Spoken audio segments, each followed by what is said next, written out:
Naddala abantu baffe abali mu kitundu ekyakompe y'Omumaserengeta bwe bukulembeze obwesigamiziddwa ku maanyi g'abantu bwe bukulembeze obwesigamiziddwa ku kutegeera ebizibu ebisomooza abantu baffe. Ekitundu kyaffe kibadde kijjuddemu obulyazaamaanyi naddala ku nsonga y'obukulembeze naye kye tukkiririzamu olunaku olwaleero nti amaanyi g'abantu galaze era gayimiridde waggulu wa byonna. So mu Kayempe South abali e Bwayisa, abali Kaleero, abali e Mulago, abali e Wandegeya ne Makerere n'ebitundu ebyenjawulo ebiri awo tutwala ddoboozi lyammwe mu Parliament. Bwe twogera nti nno Kazibwe Bashir Mbazira nze nnyina waaka si bigambo, twogera waaka era waaka yennyini eyo gwe twala mu Parliament okukiikirira abantu baffe abalyazaamaanyiziddwa, abasuubuzi, abatembeeyi, abatalina mirimu n'okuzza essuubi mu bantu baffe.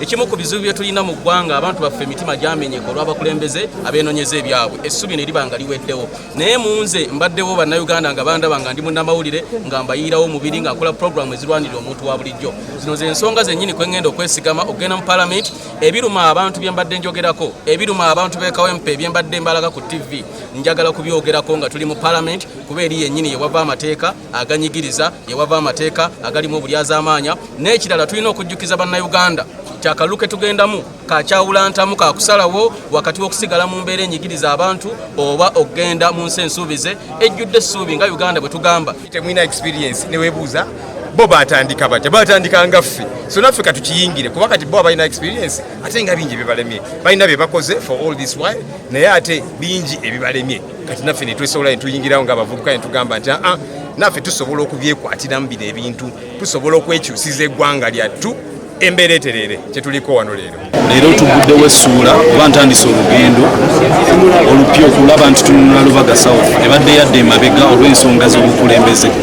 Ndi musanyufu nebaza Katonda n'abalonzi b'e Lubaga South abo abambeereddewo mu mbeera eno, naye katugimaliriza ate tudde mu bantu bategeeze kiki ekyetaagisa okulonda omubaka wa Parliament anaabateeseza anayimusa ekitundu kyaffe. Era nga mu nsonga eyo ndi independent, akabonero radio eddoboozi ly'abantu, era nga nsuubira okuva wano tugenda kuzza eddoboozi mu bantu b'e Lubaga South nti enkyukakyuka mu bukulembeze yeetaagisa ddala. Ekyo kye kizibu kye tusinga okubeera nakyo.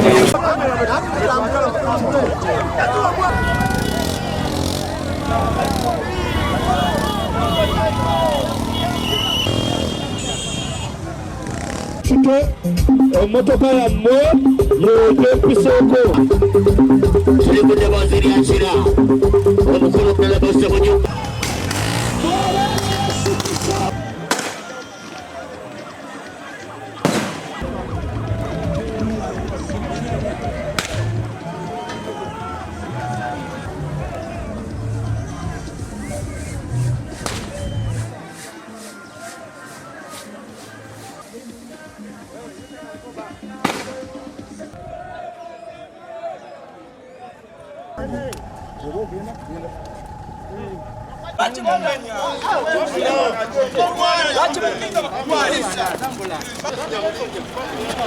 You handcuff them. You can be professional. That's for nothing. You're waiting for nothing. Lwaki kikulu okumanyibwa kubanga bwe tuba tulaze amaanyi ag'awamu tugenda kukola drive yaffe. Ate bangambye nti n'Oweekitiibwa Honorable Michael Kabaziguruka tugenda mwegattako mu afternoon. Tujagala beebazannyo abaana Kawa East. Musoose ne mubeerawo bwe mumaze tugenda wa Honorable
Chico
ngaffe abavubuka nze omu kubalowooza nti abavubuka tebafiiriddwako, so since ndi omu ku bannabitone njagala okulaba nti tudevelopinga ebitone emawokota ate tutandika okwidentifyinga omuvubuka asobola kuyimirirawo atya n'okwekozesa nga ye.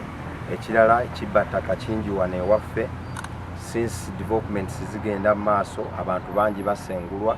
I hereby declare Honorable Taya Geoffrey a duly nominated candidate contest for elections as a member of Parliament for Kaputo constituency in Kyotera district.